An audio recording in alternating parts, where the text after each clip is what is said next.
We explore the broader questions about the ideology behind this act of terror with Humera Khan. She is the executive director of Muflehun. It's a nonprofit organization that works to prevent the spread of hate, extremism, and violence in the United States. Kathleen Belew is an assistant professor of history at the University of Chicago and has written extensively about white supremacy movements. And Matthew Knott, he's a reporter for the Sydney Morning Herald based in New York. Before moving to the United States, he covered Australian politics. And we welcome all three of you to the NewsHour. Matthew Knott, I'm going to start with you. This man moved to New Zealand from Australia just a few years ago. Tell us a little about the political climate in Australia right now. Yes, it's absolutely devastating for people in Australia that this has happened, not just because we are so close with New Zealand. We consider ourselves two halves of the same whole, really.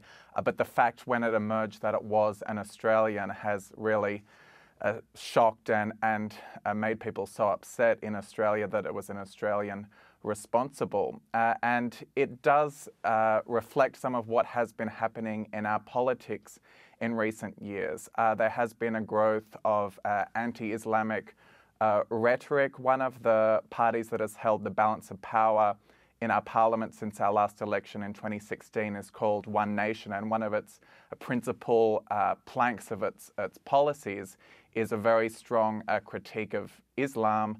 The leader of that party, whose name is Pauline Hanson, described Islam as a disease that needs to be vaccinated against. So this has been a big part of our political rhetoric over recent years.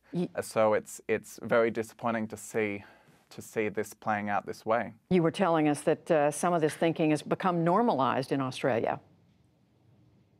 Yes, that is the thing. This party, One Nation, came to the fore in the 90s, predominantly protesting against Asian immigration and against benefits for Indigenous Australians. And the party was basically stamped out of existence by the mainstream parties who said that was not acceptable.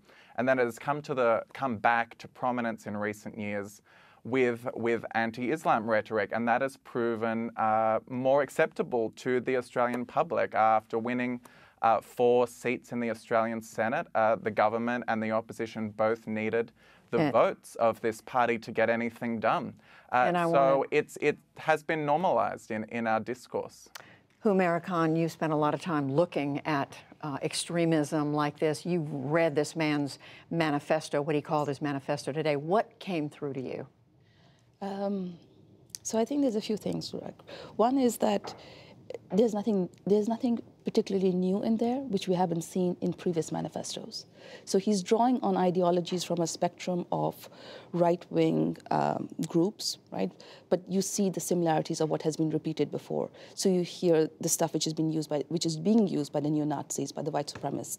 There's a variety of so he's pulling from it. He mentions manifestos of previous attackers, and he is inspired by them. So in that sense, the content wasn't new, but it was being put together. And I think what is really important, or something we should not underestimate, is how malignant the ideology is, and it is ideological extremism. How malignant is it? How widespread is it? You obviously have studied this. How powerful is it? Well, we saw the attacks in New Zealand, right? But this is not the first. Right? We also saw the attacks in Norway. But if you look at just in America, we saw the attack on the Pittsburgh synagogue. Right? In Quebec, we saw an attack on a mosque where 6 people were killed. So this is nothing new, and we are seeing these attacks on houses of worship, which have been going on for a long time now. We saw Dylan Roof attack the church in South Carolina. So the thing is that this is another person, but it's versions of the same ideology. Which is white supremacy. Yes, yeah, exactly. So it's the spectrum of right wing, and they don't hesitate to actually, again. So when they mobilize, like every other terrorist groups, they are willing to kill. Kathleen Belew, again, you've also spent time studying this. What should we be learning from this by now after all these incidents? You know, this is a social movement. I think this is the most important thing to understand. This is an action carried out by the white power movement. It has decades of history in the United States and beyond. It is part of a social groundswell. Its members are deeply connected with one another, and they're ideologically driven, as my co-panelists have said. That means that we have to think about how to connect these disparate acts of violence together into one story so that we can start to think about formulating a response to this as a movement. These aren't lone wolf attacks. These aren't individual errant madmen. These are political actors who understand what they're doing to be motivated and purposeful. And the other thing about acts like this, and I'm a historian. I study the period from the Vietnam War to the Oklahoma City bombing, which is the moment of sort of formation of this movement and its kind of first wave of intense radicalization and anti-state violence. When we think about acts like the New Zealand shooting, the Oklahoma City, the massacre in Charleston, the attack on the Tree of Life synagogue, these actions are not meant to be the end in and of themselves. The violent action, the mass attack, that's not the end point of this ideology. These actors envision these acts as purposeful political statements meant to awaken a broader white public to the urgency of their ideology and to race war. And race war, literally. Yes. Meaning, that's why I think it's important to call this what it is, which is the white power movement. I think when people say white nationalist or white supremacist, it serves to sort of soften the very radical and revolutionary nature of this activism. White nationalist makes people sort of think that the nation implied is going to be the nation of the United States or the nation of New Zealand, when in fact these activists think about a white nation that transcends national boundaries. They're pursuing an Aryan nation, and they're often doing this violently with the end goal of ethnic cleansing and race war. So Matthew Knott, knowing that this is that serious, that what they really want is elimination of people who are not white, is that recognized in Australia?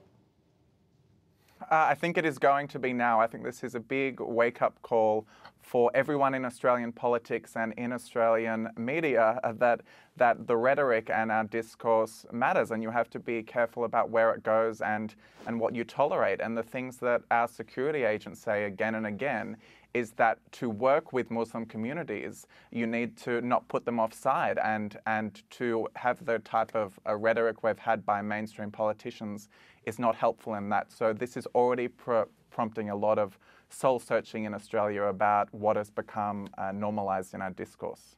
And Humera Khan, what about the response here in the United States? President Trump was asked about this today.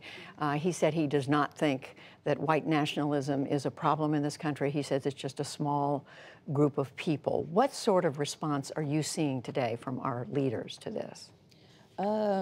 There's an inadequate one, perhaps, is perhaps the best way of saying it.